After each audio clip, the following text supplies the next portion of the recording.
5, 4, 3, 2, 1.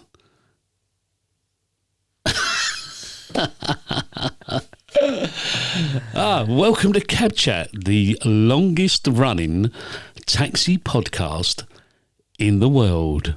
In the world.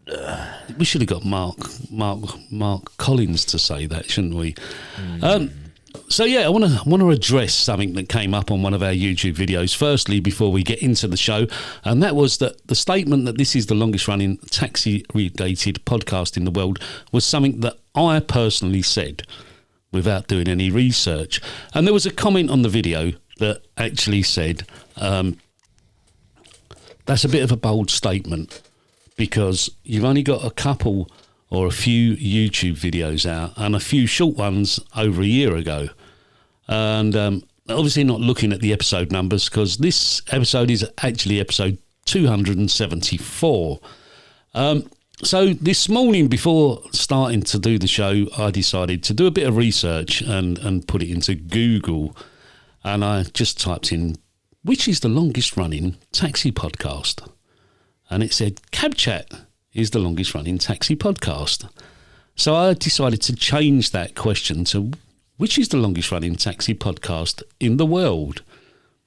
And it still came back with CabChat is regarded as being the longest running taxi podcast in the world. Having been part of London Taxi Radio and having started in 2014. But I must point out something here.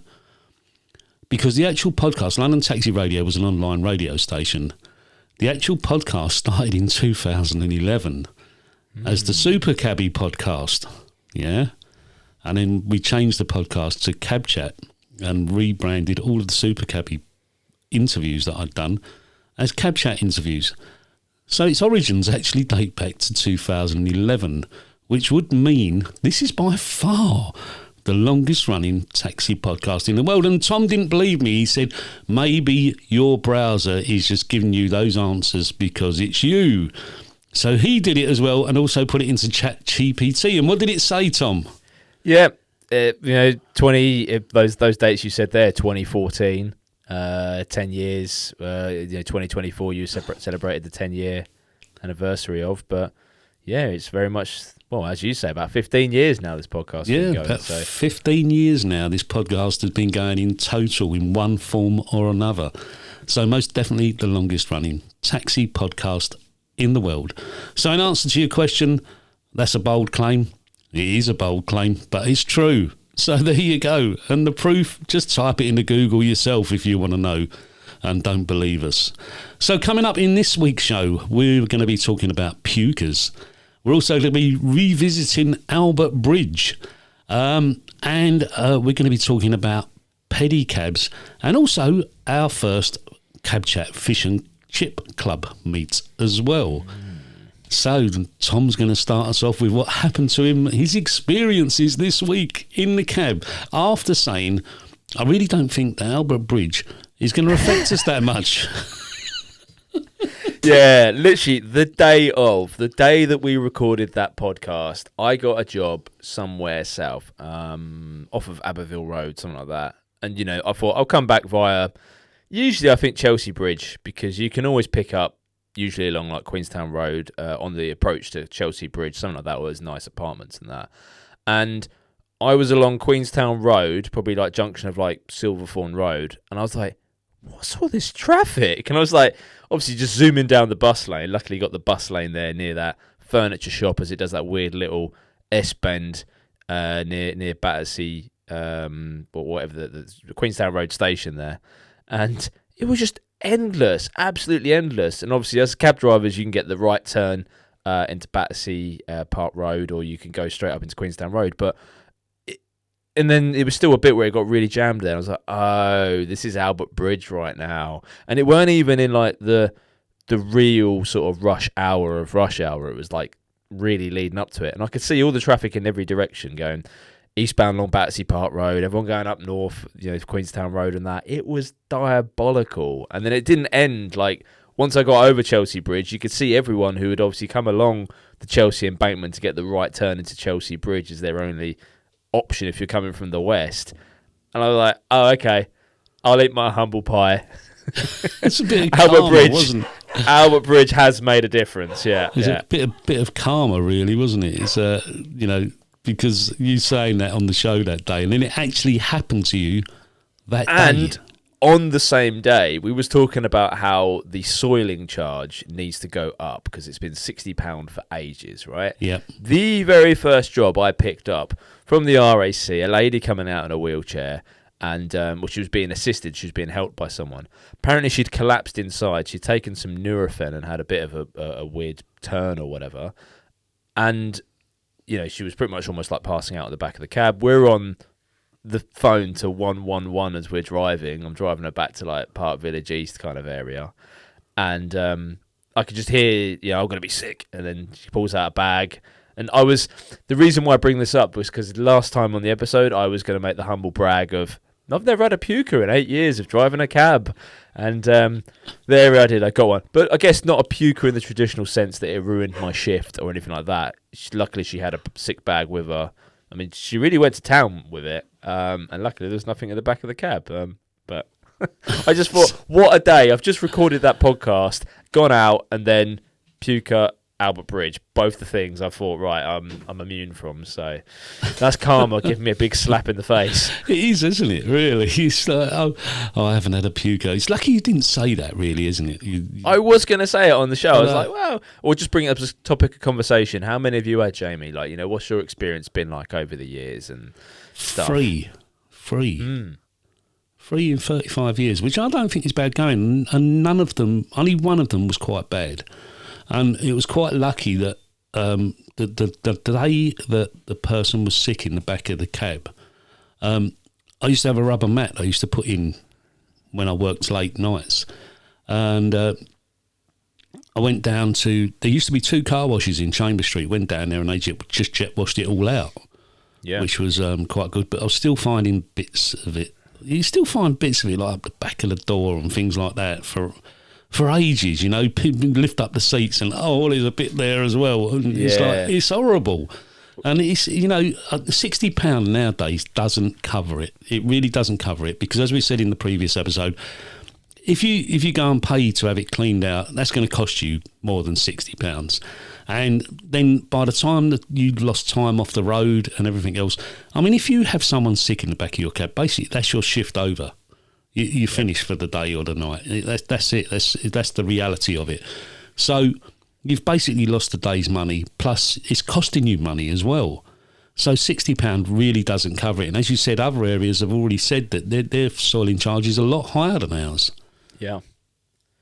But I think as well, I mean, times have definitely changed in London. I mean, whether because I don't stay out as late, but I generally find I don't really interface with as many drunk people anymore. I don't think people don't get proper hammered like they used to, really. I think that's kind of...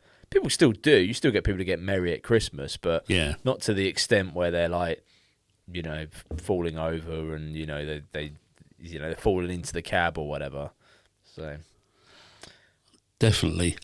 One thing I want to mention about the show that went out last week is that we changed things slightly as well. We had someone comment that they didn't like the music. Well, a couple of people commented that they didn't like the music in the YouTube video. Never had any of those comments in the audio podcast, because I think sometimes that was some of the things that used to attract people to the audio podcast was the jingles and all the bits and pieces that we used to do. But on the YouTube video, people have commented, turn the music down, or turn the music off, or fade the music out, or use less aggressive music. Well, I didn't think it was really aggressive music anyway. But so in the last episode on YouTube, I left the music completely out of it. There was no music bed underneath us talking. And I would really be interested to know whether people prefer that or whether they prefer it with a music bed underneath. So please leave a comment down below as to whether you prefer having the music bed underneath the speech or the talk, or whether you just prefer just hearing us talk on the YouTube video. Because in the audio podcast, we're still putting the music bed underneath, because I can do that in post-production afterwards. Yeah, I think on the audio podcast, when you listen to it, I don't know really. I listen to a lot of podcasts. I devour so much in the cab. I think last year I did about over 500 hours of audio listening to podcasts, right? Because it does like Spotify Wrapped, and my podcast platform had done that. So I think it was, it's equivalent to like 28 days or something. It was a lot of days. And when I sort of got back into CabChat, when you was doing it before, I was thinking, well, it was audibly jarring because I'm used to listening to different podcasts, and then this has got music on the back of it. But then when you realise that the nature of the show is a bit more kind of informal, just talkative and stuff, and having a bit of fun with it, I've kind of got used to it on an audio side of things. If I'm listening to a podcast, that is quite nice. But I can definitely see if people are sat at home watching it visually, it would just be a bit too overstimulating if we're talking to each other, looking at each other, and then the music's coming in as well. And especially because some people, when they watch it at home, they might already have might have a radio in the background or whatever, and they've put this on the TV, but just kind of whilst they're doing their household chores or things like that. Yeah, I mean, I still on the YouTube video, I still put the bit of intro music and the jingle at the beginning, but then there was no bed music underneath when we was talking. I just completely left that off of it on purpose, just to see what people's reaction was and whether they preferred it or not. And I'd be really interested to know what people's thoughts are on it. And I would like to know, how and where do you watch this podcast? We can get a lot of information from YouTube analytics and stuff. Do you listen to it in the cab when you're working? Is it like, right, I'm going to do it at home, I'm going to put it on the TV, and I kind of make time for it? Or do you do it like whilst you're doing the household chores and stuff like that? So I think that really depends on people's age, doesn't it? I've found, I mean, with your YouTube videos, your YouTube channel, what's the dominant thing that people watch on? Is it their phone? Is it TV? A tablet? Or it is TV? Now that surprises me. About 40% on TV, yeah. Yeah, see, mine is the same. Mine's about 40% on TV. It's the biggest platform that people watch on. And yet, looking at the analytics for CabChat, that's not the case. The biggest device that people watch on is a phone. Which is odd because... Well, I don't know. I don't know how it links with YouTube podcasts, or if they have a podcast player or YouTube Music or something. Because you actually, with anything music based on YouTube, or if you want to put it on in the background, you need YouTube Premium. Yeah, and then this is listed as a podcast in YouTube. Yeah, but I don't know what the listening habits are, because they're basically because trouble is, I would use, say, YouTube whilst driving, but I don't want the video. There's a way of basically you can switch the video off and just have correct. Just so I don't want that all playing up and you have a cycling Mikey or someone come alongside you and go, "Oh, you're watching a film whilst driving, are you?" Yeah. And so that's obviously and clicking one of the his benefits. Camera on top of his helmet and say, "You're going to lose your green badge, Sonny." Yeah, you shouldn't be doing that, driver. Shouldn't be looking at your phone. That sort of thing, right? So that's one of the benefits of YouTube Premium, is that you can do that. You can just listen to the audio or just the music, whatever, on YouTube, rather than having to have it up on screen, really. I don't do it often because you still have to kind of fiddle around with it to get it to do that. Yeah. But that's why I'm surprised, because it's quite a conservative effort to sit there with a phone and hold it. Even if you want to lock it and put it in your pocket, I don't think you can do that on normal YouTube. I don't know. Someone let me know in the comments. Maybe I don't know YouTube. You can do it in YouTube Music, but I'm not sure you can do it in YouTube. You can't. I don't think you can do it on the ordinary YouTube. No, you have to. That's Premium, yeah. Yeah, and you brought up Cycling Mikey again. I still think we need to go on the hunt for Cycling Mikey and play the Jaws theme when we're out looking for him. It'd be interesting though to grab him. Not literally, but grab him and do an interview with him and see, Okay, this is a great tangent and a segue here. I have no problems with what the guy does. Well, to a degree. Him capturing people on their phones, I'm all for that, because the law is plain and simple. Yep.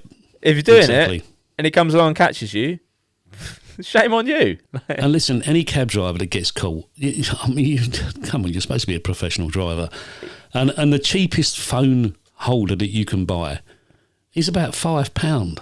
Yeah. So, invest, you're supposed to be a professional driver, invest in your business and don't just spend £5 on a phone holder. Buy a decent one. Yeah, and people will say, well, it's you're stuck in traffic in West Carriage Drive or whatever. Like, oh, what's the harm? It's not that, but it's just like the way I see driving is that you need to be fully present for it, right? Yep. That's one of the best joys about this job is when you might have a podcast going in your ear or whatever, or you might be listening to the radio, or you might be having a nice conversation with the passenger. But sometimes when you're just in the cabin, you're just fully present to all your surroundings, and you can just look in the park and you look over there and that, and the job is way less stressful when you can do more and more of those moments. Yep. So I don't get why anyone would want to be flicking away, playing on their phone. That you might see a message pop up, but you just know that when I get off this job, yeah, and I think as well apply to other car drivers and road users, like all those people that are on their phones are then causing all that inefficiency in traffic. I would probably argue that traffic's got way worse since people have had phones, because it's just like red light, then they fumble and then they go. So more than just a safety issue, he's making London speedier for us by weeding out all the drivers that are going to be on their phones. Also, they put it on their leg, don't they, while they're sitting there, and then all of a sudden it falls on the floor, and then they're reaching down to try to pick it up as well. Or they hold it on speaker like that, and it's like it's still the same as doing that. You're still going to get done. I can't understand, but these people that walk down the street with their phone on speakerphone. Yep. I don't want to hear their conversation. I don't want to hear both sides of the conversation anyway. I watch a lot of William Hanson, the etiquette guy, right? And he's about, great, like, isn't he? I love him, and he's just like, it's just like, well, when you walk down the street holding a phone, like it's one or the other. You're walking or you're on your phone. You can't do both. Yeah. And I've kind of started adopting this mindset of a lot of things. It's like when you go and buy a coffee or go get some lunch, and again, it's such a bad look. When now I've seen it, I really notice it a lot where people are eating and walking at the same time, or on their phone and walking at the same time. It just looks sloppy. It's such a bad look. I know. I don't think it's so bad if you've got your AirPods in and you're on your phone and walking. But if you're walking along with it at your ear, or especially if you're walking along with it sort of in front of you like that, and you got it on speakerphone, oh, that's so bad. I remember when we was living in Welling, and it was quite late. It was about 2:00 in the morning. And I can hear this noise outside. I thought it was two people having a fight in the middle of the road, and it was just a bloke walking down the road having a row with his girlfriend on his phone, with it on speakerphone, with it turned up full blast. It's like, I don't want to hear your argument, mate. So take it off speakerphone and put it to your ear. You ain't got to shout it in because the microphone's closer to your mouth. Yeah. There was a great one I saw as a clip online of old Chris Eubank, and I know obviously a lot of cab drivers have their own opinion of Chris Eubank as a passenger, and obviously he's a bit of an eccentric guy. But one of the best clips I saw is that he pulled up next to someone in his Rolls Royce, and this person he pulled up next to had their music all on blast outside of their car or whatever, subwoofers, everything going like nuts. And Chris leans over and looks at him. He's goes, "Excuse me, you're disturbing the peace." It's like. It's that same thing. It's like we've all got to share this space, and then you just want to go above, and it's just, I don't know, too many adult infants in this world. Well, there is. And didn't Cycling Mikey catch Chris Eubank on his phone? He did, yeah, he did. That's a nice little catch there, yeah. Yeah. He caught Chris Eubank on his phone. To show you what I do with my spare time, doesn't it? Frank Lampard and that. If anything, coming back to that idea, I mean, I'm not advocating for it, obviously, but when people hold it in their car, speakerphone like that, well, it's obvious you're holding a phone. You probably are better off. If this is your window and Cycling Mikey's in, then he's not going to see that. That's really quite hard to prove. You could say, I'm just leaning on my hand, Yeah. Obviously, I'm not going to do it because why bother? Exactly. No, so on the whole, I think Cycling Mikey, I've got no problems with it because he does it. But the one I have a problem, I think we're going to agree on this, is when he's done it with Gandalf Corner. He did it with that bit near Hammersmith, like I don't know, the area of West London somewhere, where he like threw his bike into the car. Yeah, that's just reckless. Where he antagonises stuff to kind of. Yeah. I think that's the level it's then come to. He uses the camera as like, I mean, as you'd use it as a form of protection, but to get the content basically. Yeah. And as you said, he wouldn't. Well, I'll let you say it in your words, really. That. Well, one of the things that I don't agree with is, he goes along and he catches people, but then he has to sort of antagonise them as well by, getting them to roll down their window. You've caught them. Yeah. You've got the registration number. That's it. Fine. You've done what you've set out to do. But to create the content, he's then got to sort of get them to roll down their window and antagonise them and get them to engage and have an argument. He's sort of inciting an argument to get the content.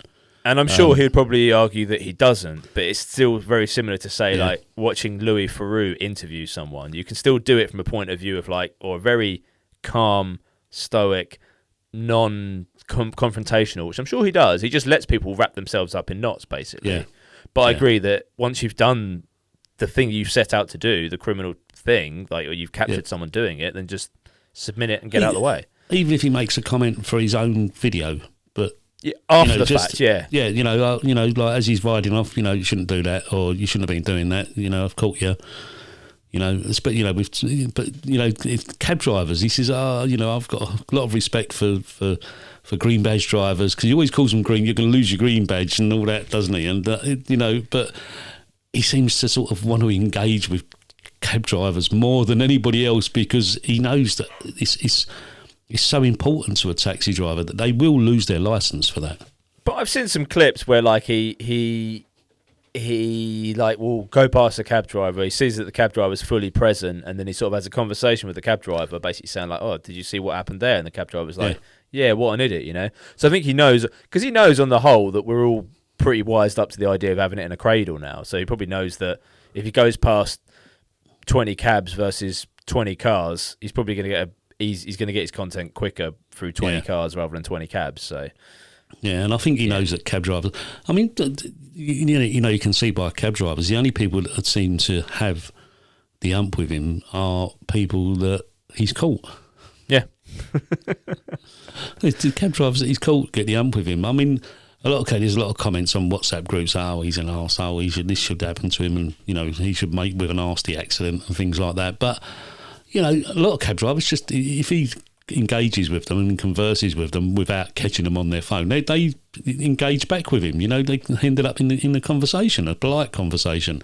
Yep. So it's but you saying that Chris Eubank said to the guy with the loud music, "You're disturbing the peace," in that really gentile way that he does, like, you're disturbing the peace. The peace. Yeah, brings us nicely onto someone else that disturbs the peace. Pedicabs. Yes, we mentioned this last week. We didn't quite have enough time to cover it. As an update, if the news has died down a bit by the time this comes up, is of course Transport for London now have powers to regulate and license pedicabs. They went through the consultations, asked what's the best way of doing this. Do they have a meter? How often should they be checked and inspected? And they've now come up with some sort of a structure to how this is going to work. Should we go through some of this? I've got one. You've here. got it up in front of you, haven't you? So you let us know what the regulation. Just one point though, they've actually had the powers for 2 years. Yes, it got passed through Parliament, correct? Yeah, and then I think they've consulted on what should they kind of do, like rather than them. Yeah. I guess with everything, it's always a consultation, right? So this was as of February the 17th. It says, on Wednesday morning, Transport for London lifted the embargo on their plans, which are designed to turn the existing pedicab Wild West into a tightly regulated environment. Among the requirements are, from October, fares will be metered and capped. Drivers will be able to charge a base fare of up to £5, plus a per minute charge of £1, then a supplement of £3 for every additional passenger. Drivers have to pay £114 a year for a pedicab licence. In order to obtain this, they'll have an enhanced background check, holding a full driving licence or valid theory test certificate, meet English language requirements, be assessed for their understanding of safety, equality and regulatory requirements, so they'll need a CERU test, plus meet minimum medical standards. Vehicles will have to undergo regular safety checks, be banned from having external audio playing from the pedicab and carry a number plate. Vehicle owners will be required to have premises with fire risk assessments, record keeping and background checks for staff. That's the main nuts and bolts of it, yeah. There's a couple of points there. I mean, why they would need the background checks for staff, I don't, because a private hire operator doesn't have to have background checks for staff, so I don't see why that's a requirement. One other thing that I'd like to bring into question is the fact that most of these pedicabs now accept credit card payments. If they're going to have a CERU test, be licensed by Transport for London, the vehicles are going to have regular checks, carry a number plate, which I assume is some sort of license plate that's going to be affixed to the back of the vehicle. If they're accepting credit cards, like a private hire vehicle or a taxi, will that credit card payment system need to be TfL approved, and will it need to be permanently affixed to that vehicle in the same way that ours are? Yeah, we'll print a receipt. And will it print a receipt, which is in actual fact a legal requirement that you are able to offer a receipt. Yeah, so, I didn't realise this. You mentioned this before, yeah. Yeah, I'm not sure. I mean, I don't know. It's a legal requirement to be able to issue a receipt. Now, I'm not sure whether this has been sort of superseded by, because I haven't looked at the regulations for quite some time, but whether this has been superseded by being able to offer an email receipt would suffice to make you comply with PCI requirements and law. So that may be the case. But if we have got to have a receipt printer, surely everybody else should have a receipt printer as well. Yeah, because I guess with them, they're going to be more like our model, which is like apply for hire in some ways, isn't it? Yeah. It's not like a pre-booked thing, because if you go through an Uber or a minicab or whatever, then it's all within the app. Yeah. There's not a mandatedness to have it fitted to the vehicle or in the vehicle, but this is immediate apply for hire, effectively. Basically, yeah. I wonder if they'll just make themselves private hire. Maybe that would just get around this. Well, it worked. It worked in the case of minicabs, didn't it? Yeah. I mean, if they're applying for hire, surely they need to be wheelchair accessible as well. And have a swivel seat fitted as well and a hearing loop and yellow handles. I was reading I got a bit of this from this article from a wonderful London journalistic entity called London Centric. I read that as well. Great article, fantastic article. But they do lots of stuff in London. Like there's some stuff I've learnt about London from going through them. Jim Waterson's the main editor there, and they do bits about like the phone snatching, phone thefts. And there's, I think, is it called Phoenix Gardens? There's a little garden that's around the back of the Phoenix Theatre, like Charing Cross Road, Shaftesbury Avenue kind of junction, where phone snatchers would take phones and they would bury them in that garden so they didn't have the phones on them. So if they're out all day snatching phones, they would chuck them there, bury them, and then come back later to get them. So dig them all up. People who work in this community garden are like, why is there so many phones here? What's going on? But great write-up on this, because he goes out and does a lot of the hard work. Like, so they went out, there's a bit here saying, like, is it going to be any cheaper than what it used to be? Like the Wild West of unregulated pedicabs. And this is directly from the article here. When two London-centric reporters took a pedicab ride from Leicester Square to Westminster Bridge last year, it lasted 11 minutes and cost a flat £50 to sit in the back as our driver broke almost every rule in the highway code to get there in the shortest possible time. Under the new system, our journey would have cost £19. But the driver would also be incentivised to go much slower. It could be an issue if per minute charging accidentally created a series of very slow moving pedicabs in central London, which comes on to the next point. They're per minute. Yeah. They're not going to get there any faster.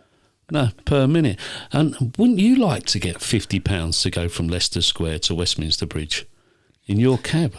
nuts, wouldn't it? Yeah. Hey, and Yeah. people say we're expensive. God, yeah. I mean that it's got to be the most expensive form of transport in London, Well, really, isn't even it? under this new system, It's still going to be expensive. it's going to be more expensive than a black cab because it's here base fare of £5, right? So let's say you do a 10-minute journey, you got 4 people, base fare of £5, then you per minute is £1, so you're up to £16, and then every additional passenger, that's 3 passengers, that's 9. So system does not basic maths, Tom. Come on, 25 quid. I make that for a 10-minute job. 25 quid. Yeah, but they're only supposed to be able to carry 2 passengers. Well, yeah. So But then I guess this about maybe they would use exhibitional that to their advantage. They'd split them up and go, you got to get in my mate's one. You got to get into that one, you know. Or maybe we'll see 4-seater pedicabs. Yeah. Surely that's called seats on. Surely that's called a car, isn't it? Yeah. Wild. Absolutely wild. So It is absolutely wild, completely wild, and it's about time they were regulated, and also it's going to regulate the music. They're not going to be allowed to play loud music anymore. So you're not going to get your fix of Mariah Carey at Christmas anymore, Tom. yeah. Because they won't be all sort of coordinating and playing the same tunes all the time anymore. I can't believe they got coordinated on that. Like that's it's better the coordination. Mariah Carey. Maybe she's paying them to play her song all the time, you know. Wow, the London cab trade could do with that much coordination, really. Yeah, well, we really could. Yeah, we could do a bit of unity in amongst the cab trade as well. It's one thing that really, really annoys me. Is all this bickering. It's still going on social media, and you know, this tit for tat bickering between people. Is, you know, Twitter's become such or X as it's now called. It's probably my X social media platform actually, because I very rarely go on there anymore. I only go on there to post stuff. I never really read a lot on there anymore.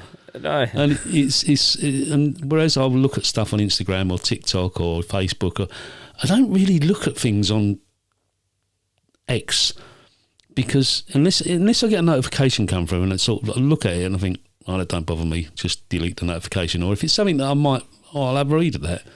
That's the only time really I'll look at X. So it is becoming my X social media platform. Maybe Elon Musk did name it correctly, really. Yeah. But I mean, I think Twitter, as it was, lost its appeal when he took it over. And, you know, a lot of the things you could do with Twitter, he stopped and started charging for, which made it a less attractive platform to use.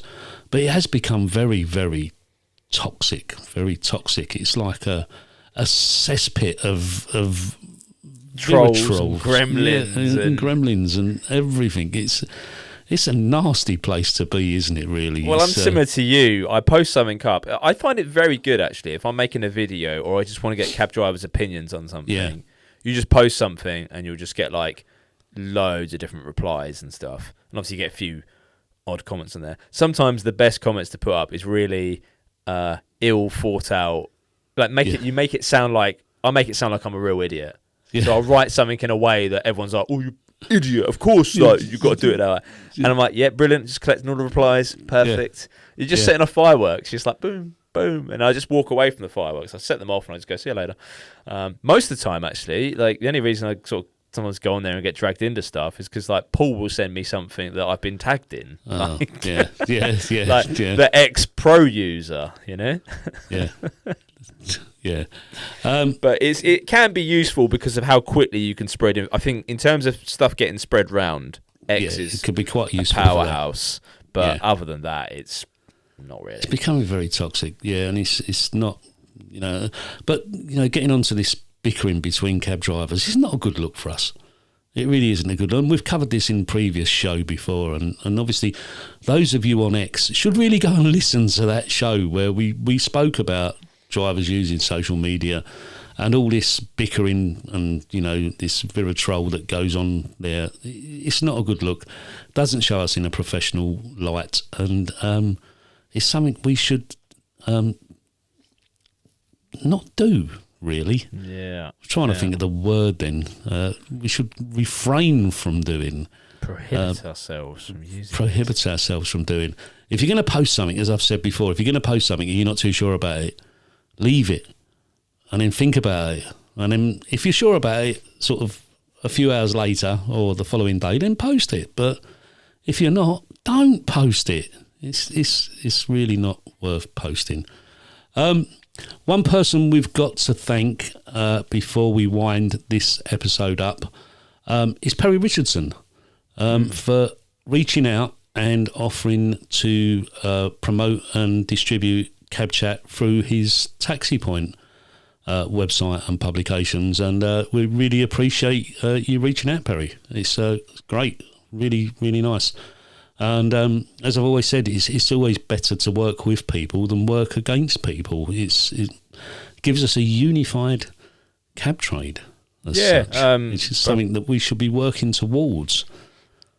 Yeah, I appreciate that because, I mean, Perry's sort of done sharing bits of stuff I've done on YouTube for a while. We spoke a while ago and just said, look, you put stuff up on YouTube. Is it okay if I could just make little pieces on it and, help share it? And it's like, sweet, because there's always multiple different ways that people get touch points in this trade, whether you're on X, whether you're on Facebook, and obviously he has quite broad reach as well to being able to get into all those nooks and crannies, really. And it just means that the messages that we put out here then get heard, really, because there's some important updates. There's some, and also as well, I think if people listen to these kind of episodes, it does to a degree get people singing from that same hymn sheet, or it could do, because you collect more opinions on something. It's very easy to get siloed and think, right, that's how I think about this thing. But like as you've said, when you've listened to, say, the Wizard podcast and you heard Dave Frampton talking about, he's a really sensible guy, Dave. And I mean, he's not been driving a cab for an enormous amount of time, but he's done a lot of private hire work beforehand, so he understands. Yeah, and he's been a lorry driver in London as well. So has he been a lorry driver? Apparently so, yeah. Was he a lorry driver? I don't know. No, it's not Dave, surely. He said something about driving HGVs or something. So was he? Nah, yeah. Dave, you're not a HGV driver, are you?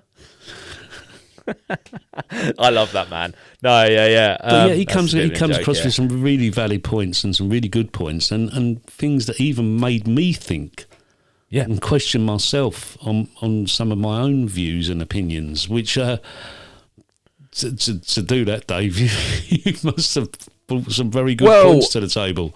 I think what's the saying? You should have strong beliefs held loosely. Yeah. So you should have strong convictions, but also be ready to change your mind when a new thing comes along. You go, oh, actually, that no longer serves me. Oh, yeah.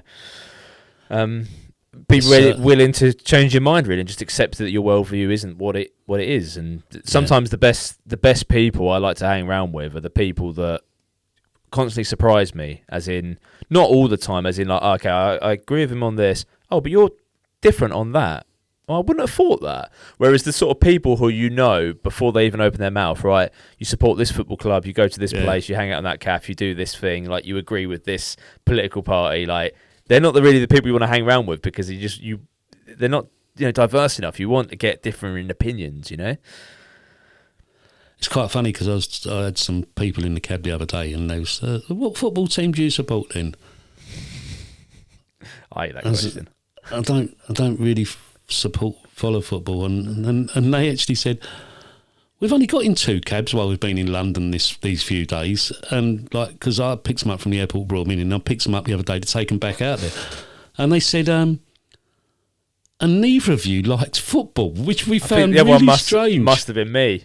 Yeah, and I said this might surprise you as well. Then they said what? I said, I'm one of the few cab drivers that doesn't play golf either. I said, because I can't hit a golf ball to save me life. So, I am not the archetypal cab driver that plays golf and goes to football on a Saturday. I'm far too busy on a Saturday than to go to football matches. Just the politics of football and the people and the players and everything. I can get why people get behind it, right? I've had a load of hobbies over the years. I mean, to be in that world and understand all the moving parts of it must be amazing. But I just say to people, when people say it to me, I go, is that the game with the offside rule? Yeah, I haven't got the spare brain capacity for it, to be honest with you. It's like, no, that's going to take up space in my brain that is used for other things, and I'm not going to, delete those things to include football into my brain. But importantly, and I'm sure you do the same, is that it's always, whenever people say it in the cab, and this is obviously a good tip for anyone coming into it, it's just how quickly can someone get into a conversation with you and make common ground. That's all those questions ever are. So always, as soon as I say no, and I just throw out a load of hooks of but I like snowboarding, because sometimes you get the more affluent passengers who are like, oh yeah, I like skiing or whatever, and then you can talk about resorts and you're onto another thing. So I always see that as like, right, they're just wanting to get into some kind of conversation. It's the same way as British people, we talk about the weather. We're not talking about the weather. We just want to get off of that and talk about something else. And of course, you got a new sport now as well, haven't you? Eh? You've taken up paddle. Oh yeah. Well, I haven't. I don't know. With Paul's Paddle Club. It was because you got to have friends to do it, and I haven't got many friends. You got to meet up with, because it's a double sport. So you need 4 people to go. Well, including yourself. So I don't know. We'll see. I mean, again, if there's any cab drivers that are there on that day and they want to play paddle around midday, is it not a regular thing that they're doing though? That's what I was sort of hoping, but they've made the group. I think now they've made the group. The idea is that you would then message the group and say, "Hey, anyone up for playing?" That's a very lazy way of organising something, isn't it? You'd have thought it would have been like, right, so on a Thursday, like 11 o'clock. We're going to have the cabbies paddle club, right? Yep. So whoever turns up, just team up with someone and go and have a game. Yeah. Rather than like, oh well, that's it. We've done it once, and like now you're on your own, boys. Go on, off you go. Yeah. That's kind of what I was hoping. So, but no, I think it will come to it, because there's a few of us that are in there, and I see some of those people out and about anyway. So a few members of the company as well. So I'm sure we'll be able to get some fixtures Maybe together. We should start a WCHCD paddle club. Yeah. Oh, so a thought, isn't it? We could incorporate that with some other things. Anyway, who would have thought you'd be the one stealing ideas? Oh no, yeah, exactly. Oh dear, yeah, it's not very often. Yeah, go on, one to Tom. Sorry. So something else I was going to say, and I can't remember what it is now. But if you like CabChat, don't forget to subscribe. Hit the thumbs up. We don't like thumbs down. We don't, if you're going to put a thumbs down, don't bother. We don't like that. We only want the thumbs up.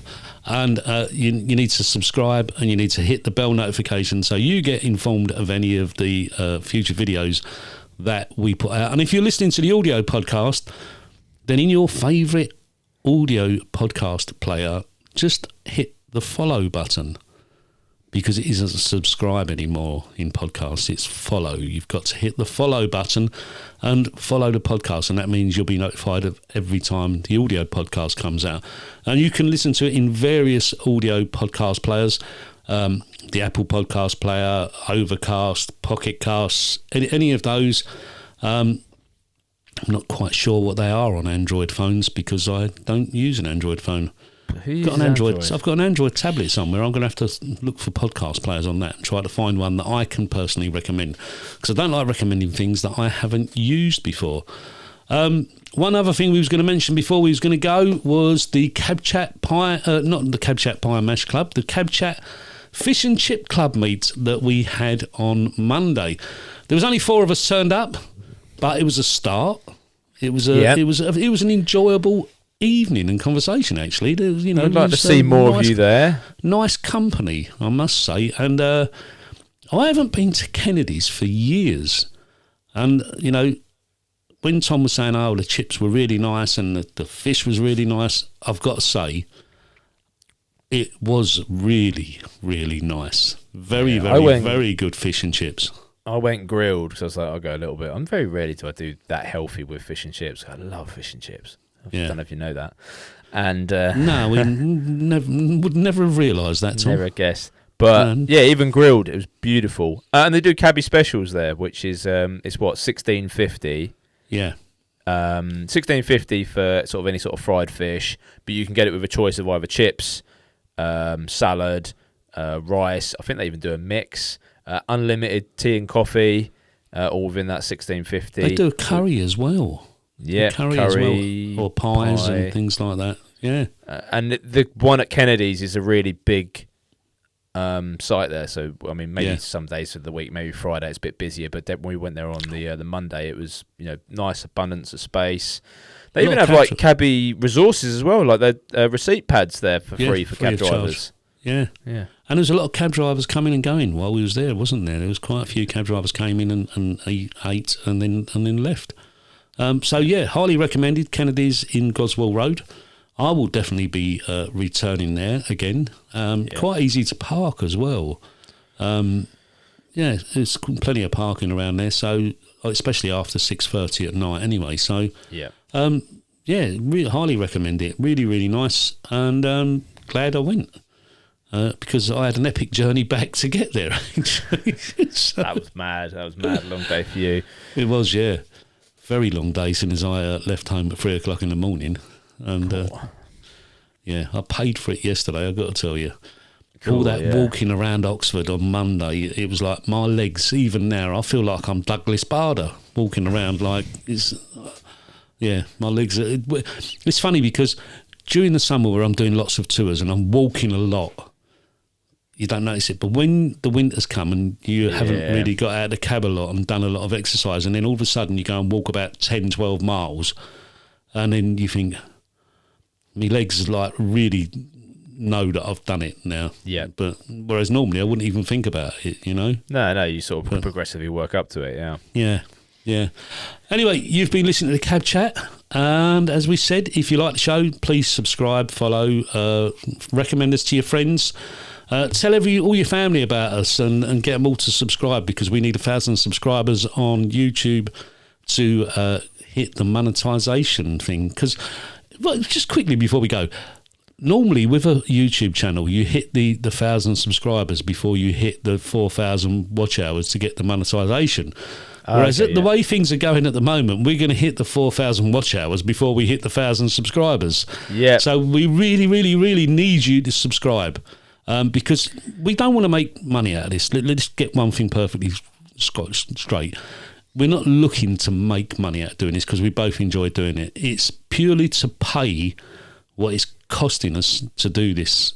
Give a rough breakdown of some of the subscriptions you've got to pay for, Jamie, just so they know. So at the moment, I'm paying £29 for Riverside, which is the video platform we use for recording. We kind of meet. It's a bit like a Zoom call, but then it allows us to record it, and then it saves a lot of time editing it all together. Yeah, it edits it all together for us, the video, and also produces all the little clips that we put out on the various social media platforms, which saves a hell of a lot of time. I mean, you wouldn't believe the amount of time that saves.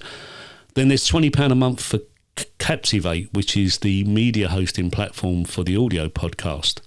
You've also got the website costs, which is about £10 a month. You also got Suno that I pay for, which is the AI audio music creating platform, which is £9 a month. And I can't think of anything else at the moment. I'm sure there's something else. But yeah, those sort of things. I mean, AdSense is a real hard game on YouTube. Yeah. There's someone who sort of does it, so it just goes sort of a long way. But the people who make it this far into the episode are obviously our most loyal and most dedicated. So if you've done it, got this far, and you've not subscribed, you're only cheating yourself. You're definitely a fan. So show it. Yeah. And thanks for all the comments. It's the amount of engagement we get is great, especially on YouTube. We're not getting that much engagement from others who listen to the audio podcast, but we used to. It'd be nice to see that grow again as well. You can always visit our website at cabchatshow.uk, where you'll find all of our social media links. You can leave us a voice message, or you can find the link to the YouTube channel from there as well, or just go to cabchat.uk, which will take you straight to the YouTube channel at the moment, which will be changing soon. But until next week, thank you very much for watching or listening. And that's all from me, Jamie the Cabbie. And all from me, Tom the Taxi Driver. Bye-bye. Bye. Be lucky.